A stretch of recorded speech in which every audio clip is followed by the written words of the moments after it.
Hey, good afternoon to you, my brothers and sisters in the body of Christ, the very family of God. Have you heard of a doctrine that's being preached in pulpits in many churches today that says, I'm going to summarize it, but it teaches that Jesus was actually a victim of an oppressive government, and that the cross was a type of lynching tree, and that Jesus was the first lynchee. And so therefore he has solidarity with all people who are oppressed by these oppressive systems of government. That is a demon-inspired doctrine. First of all, number one, it empties the cross of its power.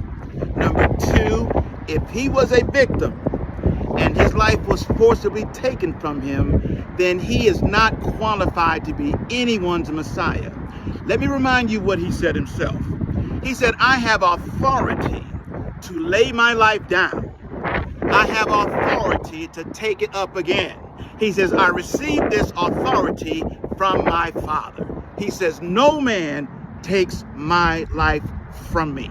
Now, salvation is based on the hope of a resurrection, namely the resurrection of Christ. So our hope as Christians is based on the hope that God raises the dead. Why is that important? Why is Jesus the one that we put our hope in? Because by God raising him from the dead, God confirmed something, that Jesus the Christ, Yeshua HaMashiach, he was not guilty of any sin. He was not subject to the curse of death because he was a man that never, ever sinned. So salvation is in him alone. So he could not be a victim because the resurrection from the dead confirms something about him, that he is a sinless human being, that he is the only human being that could represent the whole of humanity before God. The price of a life that has been cursed under death, the cost to redeem that life is another life, not just any life. It has to be a life that is not subject to the curse of death. Only one man is ever qualified for that, and that man's name is Yeshua HaMashiach. Now, I mention his name and I emphasize his name because in biblical thought, the name of a person was more than an identifier for that person. The name of the person spoke of that person's character, his spirit, his abilities, his inner being. All of that flowed from him and was pronounced in his name. The name Yeshua simply means God saves. Listen to me. God saves. The very name of God, Yahweh, is the possession of this man Yeshua. There is no salvation in any other name except the name of Yeshua. Now, that's important because people are believing in this victim Jesus. They're believing in this oppressed Jesus. Let me tell you something. If you believe in that Jesus, you have no faith in the Messiah at all. Okay?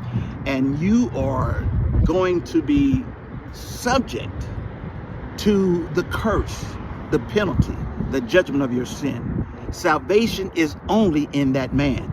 You can't put your faith in a caricature of a different Jesus. Okay? The Apostle Paul wrote in Galatians chapter 1, he says, if any angel, if another man, even another angel, comes to you preaching another gospel, a different Jesus, another Jesus, and gives you another spirit, let that man be accursed. All right? So there is only one Christ. There's only one Messiah. You put your confidence and trust in the wrong one, the wrong version. Let me tell you something. You will not have an iota of a chance of entering into the coming kingdom of the Messiah. He is a Messiah king, and he is going to return. The coming of his kingdom means the finalization of his rule over all things. When God raised him from the dead, the Father himself, the one who was called Lord in the Old Testament, conveyed the title Lord upon Christ. So in Romans 10:9-10, that says one must believe and confess that God raised Jesus from the dead and that Jesus is Lord, that's what it means. Okay? The title Lord was conferred upon him at the resurrection. He is